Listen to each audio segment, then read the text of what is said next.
লোকসভার 5 বারের সাংসদ, সামলেছেন মন্ত্রক থেকে শুরু করে লোকসভার প্রধান বিরোধী দলের নেতার পদ। একটা লম্বা সময় পশ্চিমবঙ্গ কংগ্রেসের অধিনায়ক ছিলেন অধীর রঞ্জন চৌধুরী, আর এবার তিনি বিধায়ক হওয়ার দৌড়ে। 30 বছরের ব্যবধানে বিধায়ক হওয়ার লড়াইয়ে সামিল হয়েছেন মুর্শিদাবাদের মুকুটহীন সম্রাট অধীর চৌধুরী। বহরমপুর বিধানসভা কেন্দ্রের কংগ্রেস প্রার্থী তিনি। মঙ্গলবার সকালে একেবারে চনমনে মেজাজে পাওয়া গেল তাকে। সির্ফ ভোট চাওয়া নয়, খেলা আর আড্ডার মেজাজে প্রচার সারলেন বহরমপুরের রবিনহুড। এদিন সাত সকালে অধীরবাবু পৌঁছে গিয়েছিলেন শহরের পরিচিত YMA ময়দান। সেখানে তখন প্রাতঃভ্রমণকারী থেকে শুরু করে একদল যুবক ফুটবল খেলায় মত্ত। রাজনীতির ময়দানের পোড় খাওয়া খেলোয়াড়কে হাতের কাছে পেয়ে উৎসাহিত হয়ে পড়েন ফুটবল প্রেমীরাও।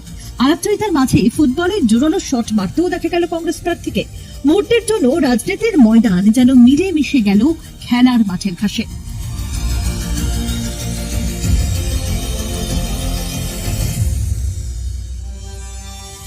মাঠে সৌজন্য বিনিময় সেরে সেখান থেকে সোজা পায়ে হেঁটে স্বর্ণময়ী বাজারের দিকে রওনা দেন অধীর চৌধুরী। বাজারের ভিড়ে মিশে গিয়ে সাধারণ ক্রেতা বিক্রেতাদের সঙ্গে কথা বলেন। এই বহরমপুর তার হাতের তালুর মতো চেনা। এলাকায় একাধিক উন্নয়নমূলক কাজ তিনি করেছেন। সংবাদ মাধ্যমের মুখোমুখি হয়ে সেসব কথাই তুলে ধরেন বহরমপুরের কংগ্রেস প্রার্থী। আমি জন্মেছি, বড় হয়েছি, এই বাজার আমি নিজে তৈরি করেছি যখন আমার দায়িত্বে ছিল। এই সমস্ত কিছু তো আমাদেরই তৈরি। এই যে মার্কেট দেখছেন, দোতলা তিনতলা হয়েছে, এগুলো সব ঝুপড়ি ঘর ছিল আগে। এগুলোকে ভেঙে আমরা দোতলা তিনতলা করি। তখন মানুষের কাছে আমরা সামান্য পয়সা নিয়ে করেছিলাম, 20,000 25,000 টাকা নিয়ে করেছিলাম। এখন এগুলো 20,25,00,000 টাকা করে দাম। শুরু করেছি তো আমরা করেছি। যখন মিউনিসিপ্যালিটি আমি তো পরিচালনা করতাম। এটা আমাদের চেনা জানা জায়গা, তাই এসেছি। পাশে ফ্লাইওভার রেলের, এটাও আমি করে দিয়েছি যখন রেলমন্ত্রী ছিলাম। ভোটে দাঁড়িয়েছি তো প্রধান যে কোনো প্রার্থী যে ভোটে দাঁড়ায় তার প্রধান এবং প্রথম কাজ হলো মানুষকে অ্যাপিল করা, বলা যে আমি দাঁড়িয়েছি, সমর্থন করলে করবে।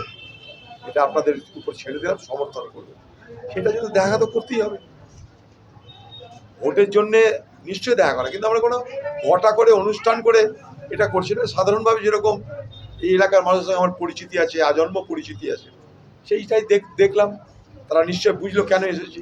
আমরাও বললাম হাত জোর করে যে সমর্থন করবে। এই বাজার সংলগ্ন এলাকায় কংগ্রেসের একটি নতুন নির্বাচনী কার্যালয়ের উদ্বোধন করেন অধীর রঞ্জন চৌধুরী। সব মিলিয়ে মঙ্গলবার সকালের বহরমপুর দেখল এক অন্য অধীরকে, যিনি একই সঙ্গে খেলোয়াড়, আবার একই সঙ্গে বহরমপুরের ঘরের ছেলে।